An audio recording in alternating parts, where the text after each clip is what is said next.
The first step. Let my word become alive within you, for this alone can bring you that benefit which you need, enabling your spirit to ascend to the luminous heights of the eternal gardens of God.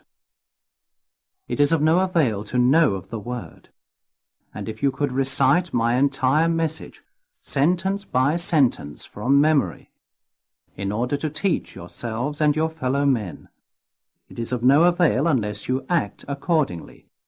Think in the sense of my word, and adjust your whole earth life to it as a matter of course, as something which has become an integral part of your being, which cannot be separated from you. Only then will you be able to draw from my message the eternal values it holds for you. By their works ye shall know them. This saying of Christ is primarily intended for all the readers of my message. By their works means by their activity, that is, by their thinking and deeds in their daily life on earth.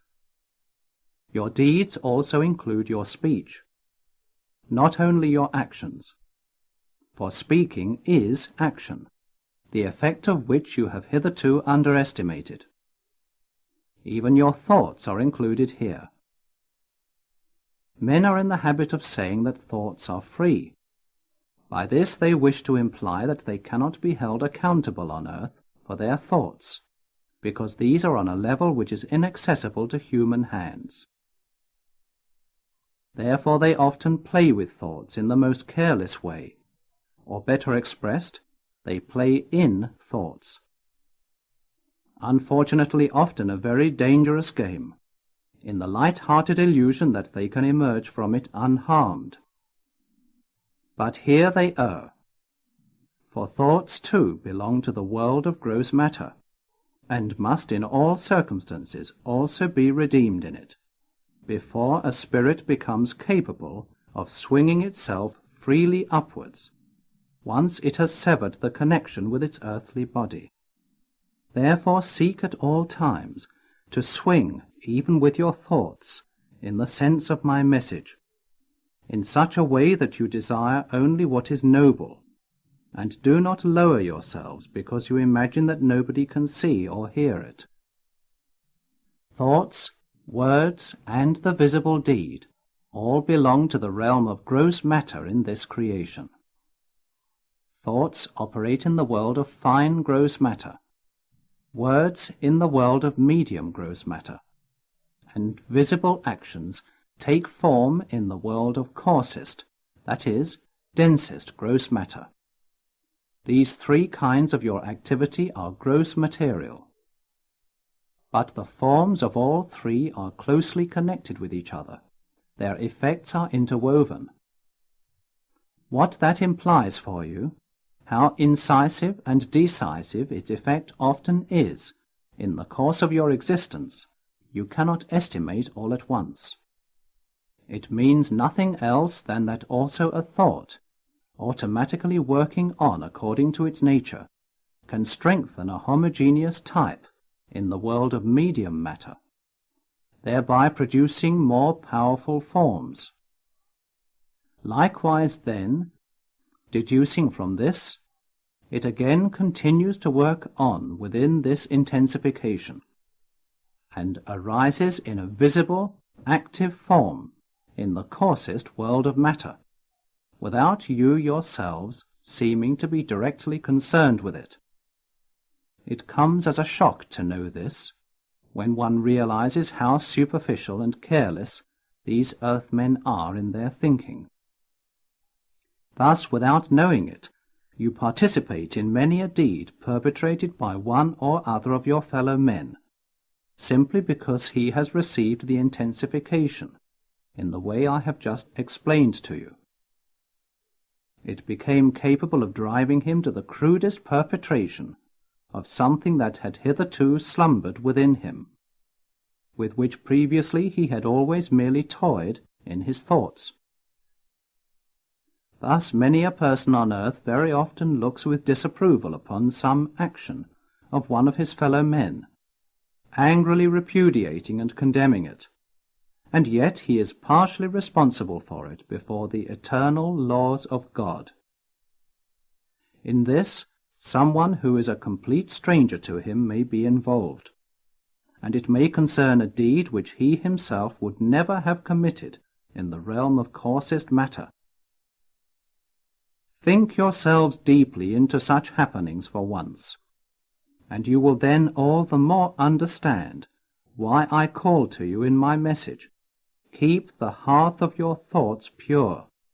By so doing, you will bring peace and be happy.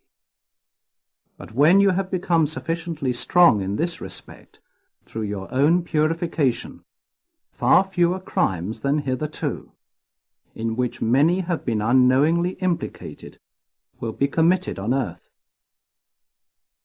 The time and place of such deeds as you may become implicated in are of no importance here, even if they occurred at the opposite end of the earth to where you live, in places where you have never set foot, of whose existence you have no knowledge whatever.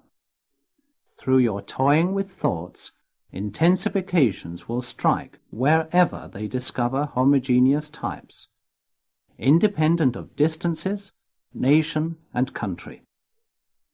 Thus, in the course of time, thoughts of hate and envy may thrust themselves upon individuals, groups, or whole nations, wherever they find homogeneity, impelling them to actions expressed in forms entirely different from those that first arose through your toying with thoughts. The final result may then manifest according to the inner state of the perpetrator at the time of the deed. Thus you may have contributed to the perpetration of such horrible deeds as you yourselves have never really contemplated, and yet you are connected with them, and a part of the reaction must burden your spirit, must hang on it like a weight when it severs itself from the body. But on the other hand, you can also contribute even more powerfully to the peace and happiness of humanity, and through pure, joyful thinking can have a share in works that develop through total strangers. From this the blessing also naturally flows back to you, and you do not realize why. If you could but once see how the immutable justice of God's all-holy will is always fulfilled in the self-acting laws of this creation, for every single thought you harbor, you would strive with all your might to attain purity in your thinking. Only then will you have become such human beings as the Creator in His work will mercifully guide to the knowledge that bestows eternal life upon them, allowing them to become helpers in creation, worthy to receive the high blessings destined for the human spirit, so that these may be joyfully and gratefully transformed and passed on to those creatures who are only able to absorb them through such a transformation by man, and who today, through the decline of the human spirit, remain wantonly cut off from them, after it had already been possible for them to come into existence in times of a better and more purely swinging humanity. With this, however, you will have made only one sentence from my message glow with vitality for yourselves on earth. For you it is the most difficult one, which will then make all the rest much easier, whose fulfillment must already let miracle upon miracle arise before you, in earthly visible and tangible form. When you have conquered yourselves in this, you will be confronted on your path with yet another danger, resulting from the distortion of human thinking. You will recognize in it a power which you will wish to press all too readily into quite definite forms, so that it may serve this or that special purpose, made up of selfish desires. Already today I wish to warn you against this, for the danger can engulf you. You would perish in it, even after you have set out on the right path. Beware of a desperate struggle to enforce this purity of thoughts, for in so doing you would already press them into definite channels, and your effort would become an illusion, would always be only artificially enforced, and could never have the great effect that it should have. Your efforts would bring harm rather than benefit, because they lack the genuineness of the free intuition. Again, it would be a product of your intellectual volition, but never the work of your spirit. Against this I warn you. Remember my word of the message, which tells you that all true greatness can lie only in simplicity, since true greatness is simple. You may be better able to understand that simplicity which I mean here, if for the time being you use instead the human earthly concept of being unassuming. This perhaps comes nearer to your comprehension, and you will hit upon the true meaning.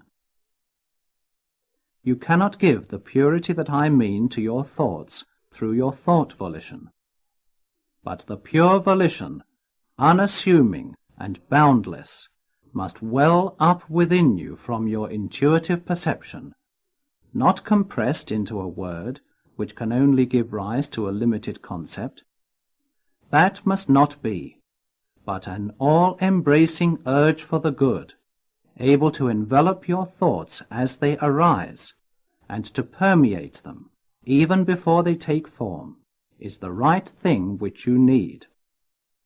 It is not difficult, indeed much easier than the other attempts, once you become unassuming, whereby intellectual conceit about your own abilities and your own power cannot arise.